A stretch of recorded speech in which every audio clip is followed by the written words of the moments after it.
మహాగణపతిం మనసా స్మరామి మహాగణపతిం మనసా స్మరామి. TR creations family అందరికీ నా హృదయపూర్వక ధన్యవాదాలు. సో అలాగే ఈ నవంబర్ 2వ తారీఖు నుంచి నవంబర్ 8వ తారీఖు వరకు కూడా ఈ యొక్క నవంబర్ మాసం మొదటి వారానికి సంబంధించి ద్వాదశ రాశుల వారికి రాశి ఫలాలు ఏ విధంగా ఉండబోతున్నాయి ఏంటి అనేది ఇప్పుడు చూద్దాం మనం. సో దీనిలో మనం చూసినట్టయితే మేజర్ ట్రాన్సిటల్ చేంజ్ విషయానికి వస్తే నవంబర్ 3వ తారీఖు నుంచి సోమవారం నుంచి కూడా శుక్రుడు తులారాశిలోకి మారుతున్నారు. ఆయన ఓన్ హౌస్లోకి స్వక్షేత్రంలోకి శుక్రుని యొక్క సంచారం మొదలవుతుంది. అలాగే గురుడి యొక్క అతిచారం కూడా జరుగుతుంది. ఆల్రెడీ మనం చెప్పుకున్నాం గురుడి యొక్క అతిచారం గురించి. ఇక కుజబుధుల యొక్క యుతి, ఇక్కడ కుజుడు స్వక్షేత్రంలో ఉన్నారు కానీ బుధుడు శత్రుక్షేత్రంలో ఉంటాం. సో ఇది కొంతవరకు మనకి గ్రహయుద్ధం కింద బుధుడు శత్రుక్షేత్రంలో ఉండటం అది ఏ రాశి వాళ్ళకి ఏ స్థానం మీద ఎలాంటి ఇంపాక్ట్ ప్రభావం చూపిస్తుంది అనేది మనం తెలుసుకుందాం.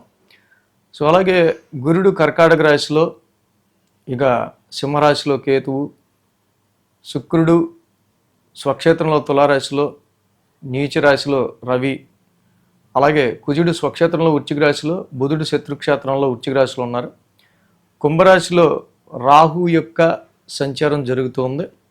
అలాగే ఇక్కడ మీన రాశిలో వక్రించి శని యొక్క సంచారం కూడా జరుగుతుంది. సో ఈ విధమైన గ్రహస్థితి, చంద్రుని యొక్క గమనం మనం చూస్తే కనుక కుంభం, మీనం, మేషం, వృషభం ఈ 4 రాశుల మీదుగా ఇక్కడ మనకి చంద్రుని యొక్క సంచారం కూడా ఉంది. సో చంద్రుడి యొక్క సంచారం ఈ యొక్క గ్రహ గోచారాల ఆధారంగా ద్వాదశ రాశుల వారికి సంబంధించి రాశి ఫలాలు ఏ విధంగా ఉండబోతున్నాయనేది చూద్దాం. ఇప్పుడు మీన రాశి వారికి సంబంధించి చూద్దాం. మీన రాశి వారికి సంబంధించి చూస్తే కనుక ఈ రాశికి పంచమంలో గురుడు, షష్టమంలో కేతువు, అష్టమంలో శుక్రుడు, 3 గ్రహాల యొక్క అనుకూలత మీన రాశి వారికి మనకు కనిపిస్తూ ఉంది. ఈ రాశి వాళ్ళకి సంబంధించి ముఖ్యంగా పంచమంలో గురువు గారి యొక్క సంచారం ఉంటాం. గురు అతిచారంతో పంచమంలో గురువు గారు రావడం చాలా వరకు వీళ్ళకి రిలాక్స్డ్గా మనం చెప్పదగిన విషయం. ఎందుకంటే ఏలినాడ్స్ నడుస్తూ ఇక్కడ లాంగ్ టర్మ్ ప్లానెట్స్ అన్నీ కూడా కేతువు అనుకూలిస్తున్నారు. సో గురుడు కూడా అనుకూలించడం చాలా ఇక్కడ కొంతవరకు మనకి బెటర్గా చెప్పుకోదగిన విషయం.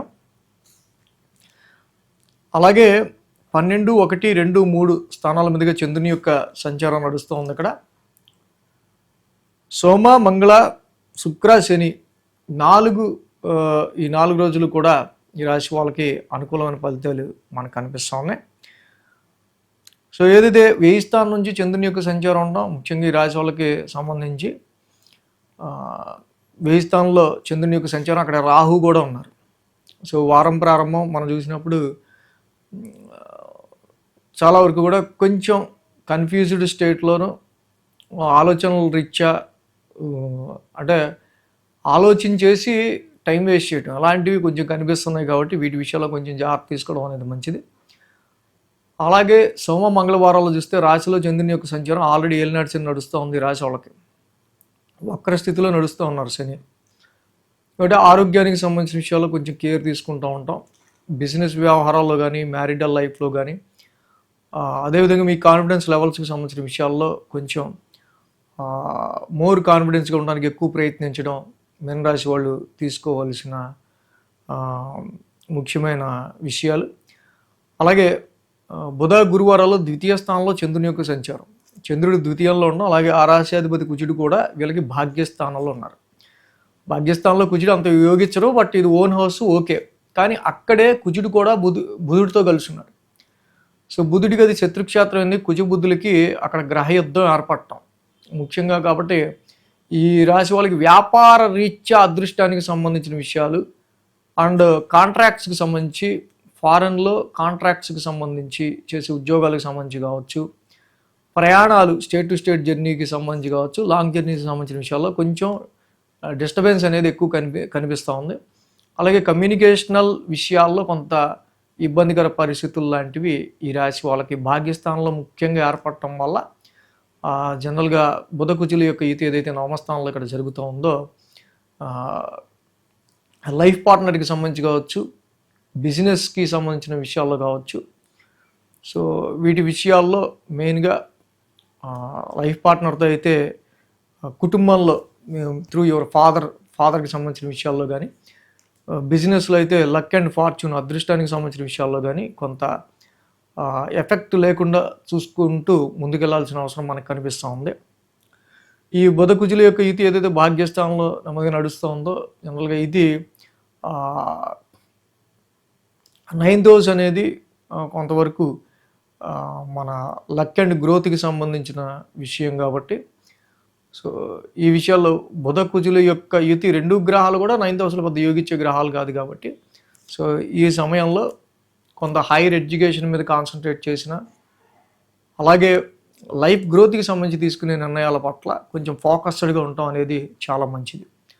శుక్ర శనివారాల్లో మనం చూసినట్టయితే కనుక 3వ స్థానంలో చంద్రుని యొక్క సంచారం, ఆల్రెడీ 3వ స్థానంలో చంద్రుని యొక్క సంచారం అనుకూలిస్తుంది, మంచి విల్ పవర్ని ఇస్తాడు పరాక్రమ స్థానంలో. అలాగే శుక్రుడు కూడా ఈ రాశి వాళ్ళకి సంబంధించి మేజర్గా 8వ స్థానంలో ఓన్ హౌస్లో ఉన్నారు. చాలా కాలం తర్వాత ఈ సోమవారం నుంచి కూడా శుక్రుడు ఓన్ హౌస్లోకి రావడం ఇది చాలా వరకు మంచి సుపరిణామంగా అని చెప్పచ్చు. మీ అదర్ సోర్సెస్ ఆఫ్ ఇన్కమ్కి సంబంధించిన విషయాల్లో ఏంటి, లైఫ్ గ్రోత్కి సంబంధించిన విషయాల్లో ఏంటి, చాలా విషయాల్లో శుక్రుడు మీకు మంచి అనుకూలమైన ఫలితాలు ఇస్తాడంటంలో ఎటువంటి సందేహం లేదు.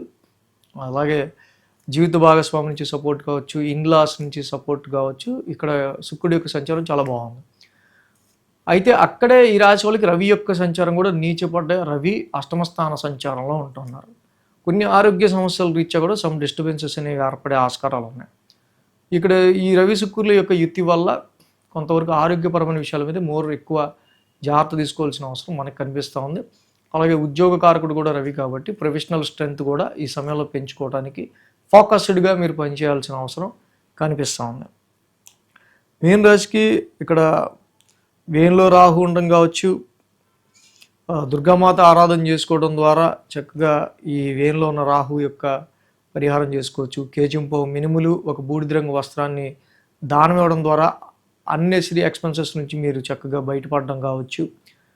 అలాగే రాశిలోనే శని యొక్క సంచారం నడుస్తుంది కాబట్టి నీలాంజన సమాభాసం చదువుకుంటా ప్రతి శనివారం శనికి తైలాభిషేకం చేసుకోవడం మంచిది.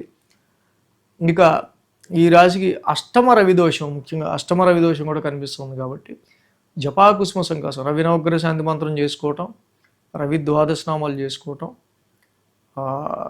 ఇవి చేయటం వల్ల రవికి కూడా కొంచెం పవర్ ఇవ్వటం వల్ల ఇటు ఉద్యోగానికి ఇటు ఆరోగ్యానికి రెండింటికి కూడా కొంచెం మంచి బెనిఫిటబుల్ సిచ్యువేషన్స్ అనేవి ఉండే ఆస్కారాలు ఉన్నాయి. సో కాబట్టి మొత్తంగా ఈ వారం ద్వాదశ రాశుల వారికి సంబంధించి రాశి ఫలాలు ఈ విధంగా ఉన్నాయి. So thanks for watching TR creations. ధన్యవాదాలు. ఈ వీడియో కనుక మీకు నచ్చినట్లయితే లైక్ చేయండి, షేర్ చేయండి. మరిన్ని అప్డేట్స్ కోసం సబ్స్క్రైబ్ చేయడం మాత్రం మర్చిపోకండి.